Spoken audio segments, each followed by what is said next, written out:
Yeah, when I was holding little Ainsley there this morning, I couldn't help but think back to the days when we used to tuck our own children into bed, and how sweet it was just to kind of cozy them up and tuck them in and maybe read them a little story and say a prayer with them. And then as you walk out of the room, you turn off the light and you turn around and you say, sweet dreams, little one. Why do we say sweet dreams? Why do we do that? I think the reason is because we know that not all dreams are sweet, and that sometimes the dreams we dream are actually bad dreams. Sometimes we, in fact, dream nightmares. And I should say it's not just children who struggle with dreaming nightmares. Adults as well have some really bad dreams with regularity. So here is a quick question to just kind of get us started. How many adults do you think report having a nightmare at least once a year? How many adults have a nightmare once a year? Take a moment, just turn to one or two people around you. Try to think what your answer is to this question.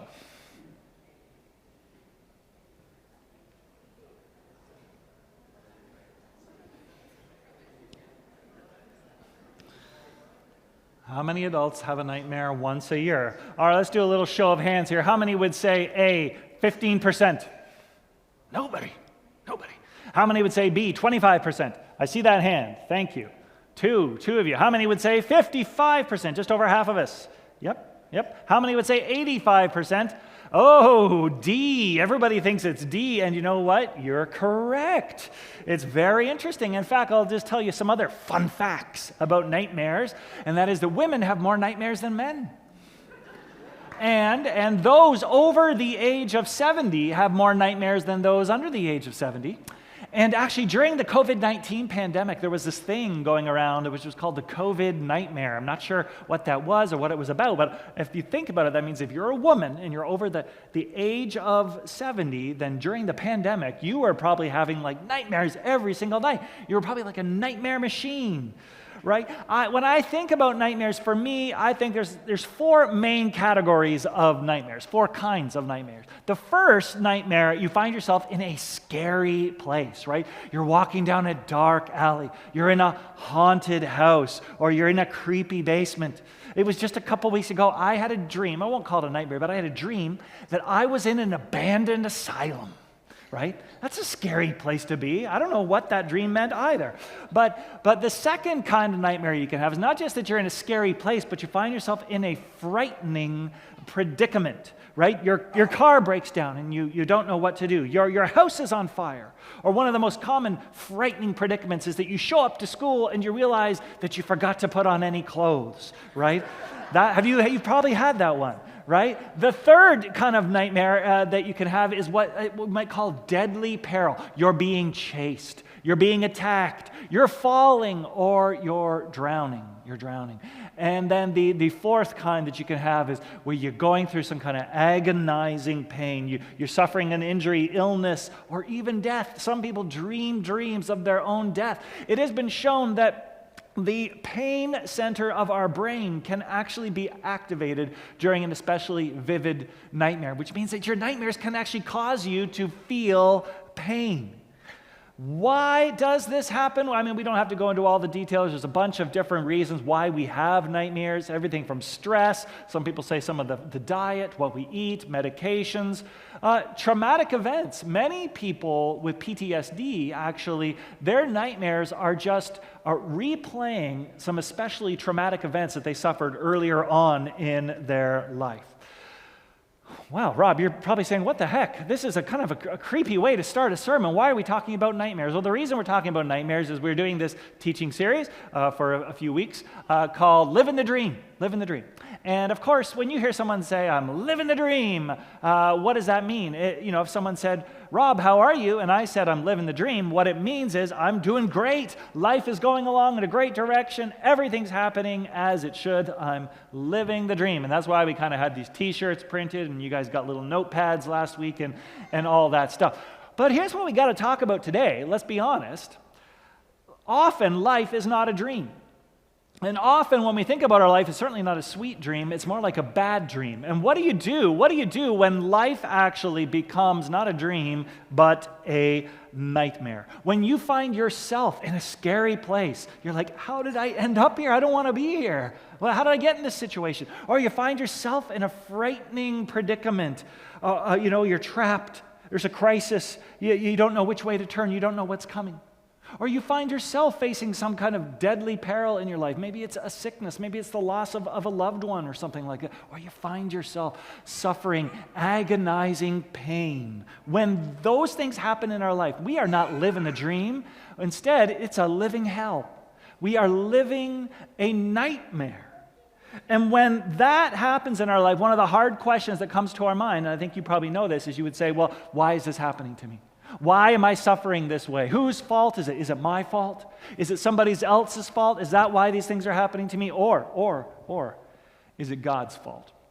Right? Because listen, isn't God in control of everything? And if I'm going through this problem, this pain, this predicament, this peril in my life, then surely God could have prevented that so it doesn't the blame ultimately end up on God? Have you ever been in that moment in your life where you're like, God, what are you doing? What is going on?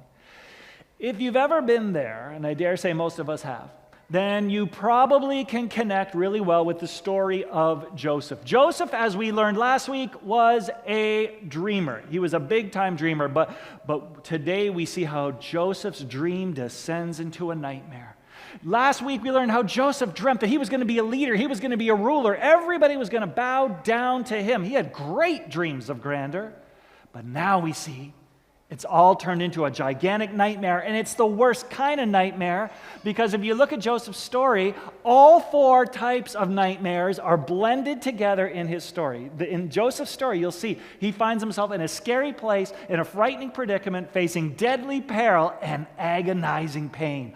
All of it coming together. It's the perfect storm. So we're going to look through Joseph's nightmare and see what we can learn. Maybe there's something we can learn here that will help us as we struggle through our own bad dreams, the bad dreams of our life. Let's start with the very first piece of his nightmare. Joseph finds himself in a very scary place. What do I mean by that? Well, let's read the text again here. It says, now his brothers had gone to graze their flocks near Shechem, and Jacob, Joseph's father, said, Joseph, as you know, the boys are down there. They're grazing the flocks near Shechem, so I want you to go down. I want to send you down there. Now, let's just get a little context here. Actually, Jacob was world-famous rancher. He was a world-famous shepherd. His flocks grew and grew and grew, so much so that he couldn't even keep all the sheep and goats in that valley in Hebron anymore. So he had to start sending the flocks to different places to graze, and one of the places he ends up sending them is 50 miles down the road to a place called Shechem.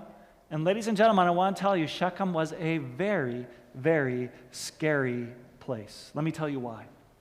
Years earlier, when Joseph's family had been traveling by Shechem, the men of Shechem raped Joseph's sister Dinah. You can read about that earlier on in Genesis. It was a horrible, horrible thing. It caused great anguish everywhere. But two of Joseph's brothers say, we're going to take matters into our own hands. And so one night, you know what they did? They drew their swords and they slipped into the village of all the Shechemites and they slit the throats of all of the men. At least the Bible tells us all of the men of Shechem. They killed them all. It was an absolute bloodbath. And when the father realized what these two sons had done, they were like, do you realize what you've done? This is very, very dangerous for us now because there's so many Shechemites and they have friends and they have neighbors. And if they all team up against us, we're done for. We're totally outnumbered. So Joseph and his brothers and his father, they all had to gather up and they had to scoot out of Shechem and go find another place to live. And you got to believe, the Shechemites have never forgotten that moment. Surely they're still furious with Jacob and his boys for what they did. Surely they're looking for revenge. And so when Dad says, hey, Joseph, I'd like you to go on a long journey 50 miles from here alone, as a 17-year-old boy, I want you to go alone to Shechem. I imagine Joseph kind of went, Gulp, right? Because this is the stuff nightmares are made of. If it were me, I would have said, Dad, no way, sorry, too scary. I wouldn't even go into the basement as a kid. I was so scared of that. I'm not going to go 50 miles to our arch enemy's, village. So he says, but that's not Joseph. Joseph is way more courageous, way more brave than me. He went. And it gets even scarier. I'll tell you why it gets even scarier. Because when Joseph actually gets to Shechem, he looks around and his brothers aren't there. He's like, oh my gosh, where are they? They're not where they're supposed to be. They're supposed to be in Shechem. And I bet his mind said, oh my gosh, the Shechemites. The Shechemites have got them. They're probably all dead, or they're being tortured, or they're all captured and tied up somewhere. And I'm next, he probably thought. And then this creepy guy starts coming through the field, and he's like, hey, little boy, what are you looking for? And he's like, I'm just looking for my brothers. Please don't kill me. Please don't kill me. Please don't kill me. Please don't kill me. And actually, the guy turns out to not be that creepy. And I took a huge amount of license. He's probably a really great guy, probably a great Dothanite, or a great Shechemite fella. I don't know. But anyways, he says, actually, no, they went on a little further. I saw them. They went on to this other town called Dothan. Dothan. Okay. So if I were Joseph again, I would say, okay, all right, I did what my dad said. Dad said, go to Shechem, check up on your boys, check up on the boys, see what they're up to. I did that, so I'm going to go home and I'm going to tell them what I did. But no, Joseph's better than me, probably better than you too. He said, no, I'm going to keep on going. I'm not just going to go to this dark, dangerous place, but I'm going to go to this distant place, 25 miles further, to Dothan, to look for my brother. So listen, it's a scary place. It's a scary place he finds himself in, right? And I just wonder if if your life is like a bad dream in any way, is it partly because you find yourself in a place that you just don't want to be, right? I don't want to be in this relationship. I don't want to be in this job. I don't want to be in this school. I don't want to be in this program. How did I end up with friends like this? How did I end up alone? I don't fit in. I want to go home.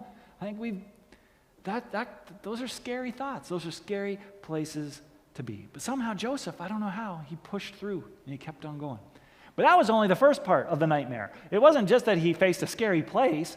Now he faces a frightening predicament. What do I mean by that? Well, listen, you remember, last week we learned that from time to time, what Joseph would do is he would see his brothers doing something they shouldn't be doing, misbehaving, and he would bring back word or bring back a bad report to his father to say, Dad, this is what my brothers are all doing, and go punish them or something like that. So what this tells us, though, is that two things. One, Joseph's brothers were often up to no good.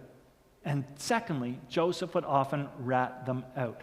So this puts Joseph in a very frightening predicament because these guys were bad news.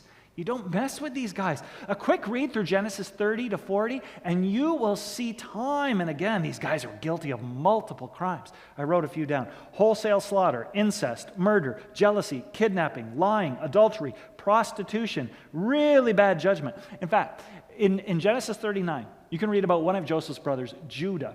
And he decided he was going to have his daughter-in-law killed, executed, because he found out that she was pregnant outside of marriage.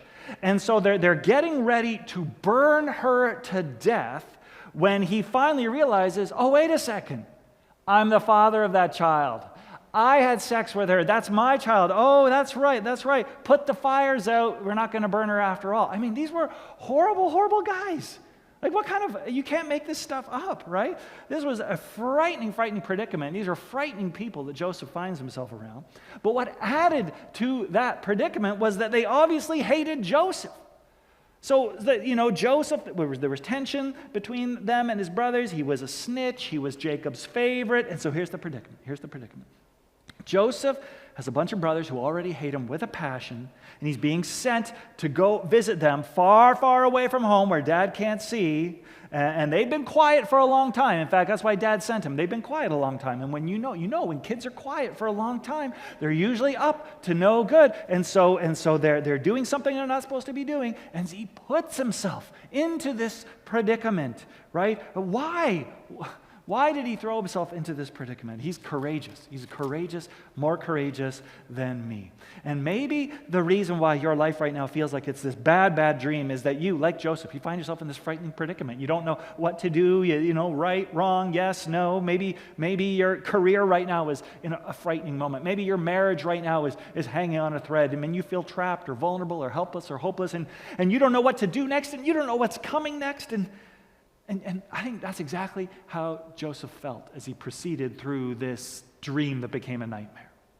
But more than that, it keeps on going, right? It wasn't just that he was going to a scary place or a frightening predicament, but he experienced this deadly, deadly peril.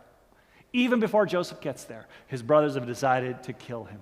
But when they saw him in the distance, they said, "Here comes that dreamer." They said to one another, "Come now, let's kill him and let's throw him into one of these cisterns." Hey, it says that they saw Joseph from a distance and they recognized him. How could they know it was Joseph from such a far away? The coat, right? He had that multicolored coat on. Oh my gosh, that thing. You can see it a mile away. It must be Joseph. And so this is not like involuntary manslaughter. This is premeditated murder. They are going to kill this guy when he shows up. And so they decide to kill him, and they decide to throw him into one of the cisterns that were kicking around there. Now, this is what cisterns looked like in the ancient world where we're talking about.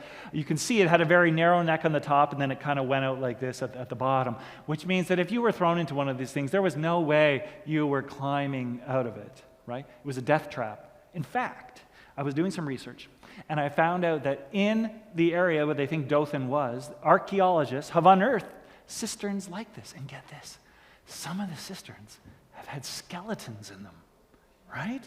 So I'm telling you, these things are a death trap. There was no question. The plan was to kill him. So when Joseph came to his brothers, they stripped him of his robe, that ornate robe that he was wearing, and they took him and they threw him into the cistern. We're told the cistern was empty. There was no water in it, but it didn't matter. This was the end, right? What a nightmare. And here's the most callous bit of all. We're told that after they had done this, the brothers sat down to have a meal. They sat down to eat.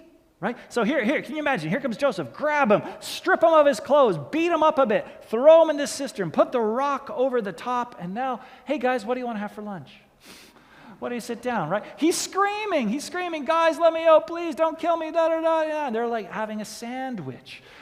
I don't understand how these guys are so cold and callous and heartless, right? In fact, we know, if you go on and read, let's just skip ahead for a moment. If you go on further in the story, later on, when Joseph actually confronts his brothers, we find out that, they heard him screaming. And they say, "We are truly guilty concerning our brother, for we saw the anguish of his soul when he pleaded with us, and we would not hear." Not nice guys. Not nice guys. Eventually, they say, "Oh, I got an even better idea. Let's sell him. Let's sell him and make some money from his life." And these merchants come by and they pull Joseph out of the cistern and they sell him for 20 shekels of silver, which you might be like, how much is that? It's not a lot. I want to say it's something like $50 or $250. It's not a lot of money. They sold him. And friends, this is the stuff that nightmares are absolutely made of. Attacked, threatened with death, thrown into a well, sold as a slave. I hope you never face deadly peril like this in your life. But I know some of you have, actually. There are some of you, many have come to Canada from other countries and you have fled violence. You've had to run for your life. And maybe some of your family members are still back there and they're hiding for their life. Or maybe some of those family members have even perished in the deadly peril that they faced. Others of you, you're facing a different kind of deadly peril. You got a diagnosis. The doctor told you something and it doesn't look good. Or you've been through an accident. You survived an accident, but just barely. Yeah, you say, "Rob, I've never been thrown into a cistern, never been thrown into a pit, but I know what it feels like to be almost dead and buried, to have your dream turn into a nightmare." And that means you probably also know this fourth aspect of a nightmare. You know what it's like to have agonizing pain. Joseph suffered agonizing pain. Good grief. He was sold, taken to Egypt. He was a slave, separated and isolated from his family for 30 years. That is a lot of suffering and pain. But he wasn't the only one. Everybody suffered as a result of this horrible nightmare. His own father, we read, suffered greatly. Then when he found out that his boy was dead, when the brothers came back and said, "Look, a wild animal must have eaten him," we read that Jacob tore his clothes and he put on sackcloth and he mourned for his son. He refused to be comforted. He said, "I'm going to mourn until the day I die, until the day I join my son in the grave." This boy, my favorite little boy, he's no longer with me. He's been taken from me. And you know what? 30 years later, he is still mourning every day for the loss of his son. And I know there are even some of you here, and you know what that kind of pain feels like. It is the bad dream that you can never, ever forget. But I wonder if those who suffered the most pain in this story weren't the brothers themselves. Because if you read between the lines, it means that day after day they watched their father and they saw their father's pained face and they knew what they had done to hurt him, and that memory would never go away. Joseph's tortured face, they could never forget that. The sound of his blood-curdling screams from the well or as the merchants took him off to Egypt. You see, they could not forget that. It haunted them for the rest of their life, I am sure. And that's the thing about pain. Yeah, sure, some of us suffer pain because of things others have done to us, but sometimes our pain is a result of things we have done to hurt others, and it haunts us. Those skeletons in the closet, they just never go away every day. It's a different kind of bad dream, but it's still a bad dream. It's still full of pain. So there you go. The perfect storm of a nightmare. And I just wonder, if you look at this, where do you see yourself in this at all today? Maybe you'd be like, Rob, total sweet dreams over here. I'm living the dream. And we're all like, amen, God bless you, go for it. You live your best life. But there's others of us who are like, you know what? Yeah, I had a sweet dream. It became a bad dream. I'm going through a dark place right now. Are you in a scary place? Do you find yourself in a frightening predicament? Right? Are you facing some peril? Are you coping? Are you coping with some pain? If so, you're probably asking those questions again, right? Whose fault is it? Whose fault? Right? You could say some of this was Joseph's fault. I mean, he was a bit of a braggart, he was a showboat, and he was a snitch, a tattletale. So we can probably blame him to a point, and maybe there are things in your life that you actually have done that have led to some of the pain that you're experiencing now. So yeah, maybe some of it is our fault. But certainly, a lot of the fault and the blame falls at the feet of Joseph's brothers in this story. They were horrible, horrible people. They were bad apples, bad to the core. They and you maybe blame other people in your life for the suffering that you're experiencing right now, and that certainly happens. But then there's the God question, right? We come back to that one. Is it God's fault? Surely Joseph could have said, God, this is your fault. God, you could have delivered me from this. God, you could have saved me from this at any time. Couldn't God have intervened in Joseph's life? Couldn't God have intervened in your life? Saved you from that place, that predicament, that peril and that pain? Why didn't he? Right? This is the question of suffering. It would take a million sermons to even begin to scratch at why good things happen to bad people, why we suffer, and where is God in the midst of it all. So we're not going to get there today, but I want to show one piece of this story that might shed just a glimmer, not always, but a glimmer that might explain some of the nightmare, and that is this other P word, providence. Could it be that in our bad dreams or nightmare of a life that we're living, that actually God is doing something behind the scenes, something that we do not know? That's providence. Providence. Think about it this way. Think about it. If Joseph had never dreamed the dream, he never would have been attacked by his brothers. He never would have been hated. He never would have been sold. If Joseph was never sold to Egypt, then he never would have risen to power in Egypt. And if he had never risen to power in Egypt, he never could have formulated the plan by which Egypt would survive the coming famine by storing up grain. And if Egypt didn't store up grain, then all the neighboring people around Egypt also would have perished in the famine. And among those who certainly could have perished would have been Joseph's own brothers and his father. And if Jacob and the brothers, if that family line had ended, then how would the Messiah, Jesus, of the line of Judah come to be? Right? Had he not been in that place, in that predicament, gone through that pain, then maybe the promise would never have arrived. You see, what everybody saw was evil and wrong. What everyone assumed was a huge mistake on God's part was just God's way of allowing this dream to be accomplished. The brothers said, let's destroy that dream. And they tried to destroy that dream, but actually in the very process of destroying that dream, they enabled the dream to actually come true. That is what we call the providence of God, when God brings about his plan in ways that just seem totally backwards to us. In fact, it makes me think of Jesus. You know, Jesus on the night he was arrested, he said, God, take away this nightmare. God, get me out of this bad dream. But Jesus said, if this is the way it has to be, then your will be done and not my will. See, Jesus saw that nightmare, but he believed that God would turn the darkness of death into the dawn of new life, and he did. So you see, God has a plan. God has a dream for your life, for my life. Sometimes that dream feels more like a nightmare, like a very bad dream, and we would do anything to avoid that place, avoid that predicament, avoid the peril and the pain. Jesus knows what that's like, and if you're going through something like that in your life right now, I really hope as a church we can surround you and love you and support you as you deal with your pain. But we also need to remember God's providence. Sometimes you got to go through the scary place to get to the good place. Sometimes you got to go through the predicament to get to the peace.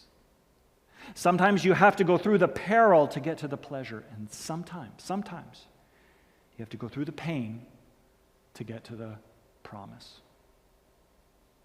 Thanks be to God. Amen.